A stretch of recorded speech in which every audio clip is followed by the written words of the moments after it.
It's spring, so you know what that means here in the Midwest. It's 30-something degrees out, I still have to wear a coat, and there's snow. Who you gonna call? What is up, everybody? Random Man here, bringing you my review for Ghostbusters Frozen Empire. Now, the plot of this supernatural comedy follows the veteran Ghostbusters and their new recruits as they join forces to save the world in New York City from a powerful, death-chilling adversary who seeks to build a spectral army. Going into this movie, I had mostly moderate expectations. To briefly go over my thoughts on the previous films, starting with the first two directed by the late great Ivan Reitman, 1984's Ghostbusters, many say is one of the best comedies of the 1980s. And I have to agree, as I love the movie as well. Then Ghostbusters 2, a few years later, I actually think is a bit underrated. It is maligned for basically borrowing heavily from the first film, but more of the same goodness from that first film I thought was carried over with the sequel. Then we had 2016's Ghostbusters, directed by Paul Feig, and I was not a fan of that movie, mostly for it being not funny to me, despite all of the talent behind the camera and in front of the camera. Then 2021's Ghostbusters Afterlife, dubbed as the proper follow-up to the first two Ghostbusters films, I thought, while not perfect, was a return to form for the franchise and also being a loving tribute to the late great Harold Ramis. So now we have Ghostbusters Frozen Empire, which again, I had more or less middling expectations for because I did enjoy the last one. And looking at this new one, now that the cast and characters are back in New York City, it looked like it would bring some more nostalgia that the franchise is known to carry. But I hoped that it would have a story and even introduce new characters that were worthwhile. Luckily for me, I was able to head out and see this thing in theaters where it is only currently available, as starting out with the cast and their performances, we have McKenna Grace as Phoebe Spangler. I thought she was the easy standout of the previous film, being the granddaughter to Egon, and I think that a lot of that carries over to this movie too. Though she is not the central focus of the movie, there is a focus with her and befriending a ghost character who I'll get to later, and also the fact that she is now 15 and is not taken as seriously by the rest of the Ghostbusters or her family really as a member of this crew. There's a bit going on here, and Grace I've seen grown as an actress ever since I first saw her in 2017's Gifted till now. Yeah, I still really like her here. I also really like Finn Wolfhard as her older brother Trevor, who doesn't have as much to do this time as in the previous film, but his presence is felt. Their mom is played by Carrie Coon once again, and I love her here too. Not as much to do here as well, but again, another person filling the presence. Paul Rudd also returns as her partner, Gary, and Paul Rudd lights up just about anything he is in. I loved him in the last film. I love him in general. I love him here, and has more to do in this film being more of a parental figure and not just the kid's teacher in Afterlife. And he has some dramatic moments, comedic moments. He's a balance of all of those things. Yeah, Rudd is remarkable. Then we have some of the new players here, like Kumail Nanjiani as Nadim, a character who holds this artifact that is key for the rest of the story that was passed down to him from generations prior. He is easily one of the best parts of Frozen Empire, bringing a lot of comic relief. Whenever he popped up on screen and said or did something, my audience and I collectively laughed consistently.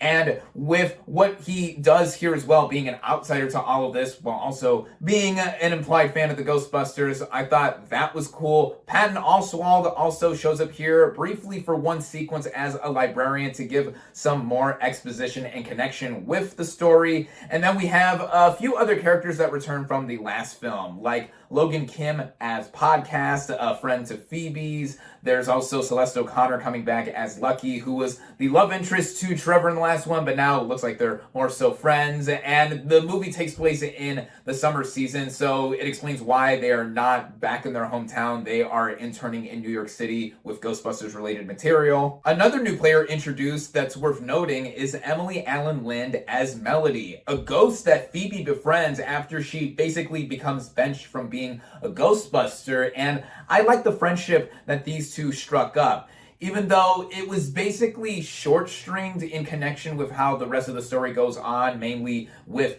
the villain and such. But I thought that was a neat addition, especially with Lind herself. And then, of course, we have the veteran Ghostbusters returning here. We have Dan Aykroyd as Ray, who gets the most to do, is almost a full-on supporting character here with how he gets in with Nadine's artifact that was passed down to him, and then also the rest of the whole world-ending plot, potentially.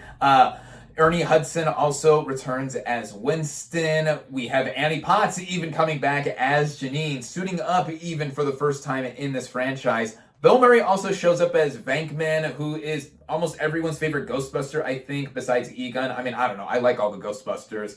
He doesn't have that much to do here as well, basically only having several sequences. But again, with seeing the remaining Ghostbusters from the original films, I always like seeing them. Even William Atherton coming back as the pesky Walter Peck from the franchise's past returns here, and he is now mayor of New York City. So yeah, nostalgic bits here and there with him, the rest of the veteran Ghostbusters, and even other references to what happened in the franchise prior. So yeah, there's a lot of players here, and I mostly did like all of them. And now this brings me into the plot, the actual writing of this film. The previous movie was directed by Jason Reitman, who is Ivan Reitman's son and in his own right a great filmmaker, no pun intended.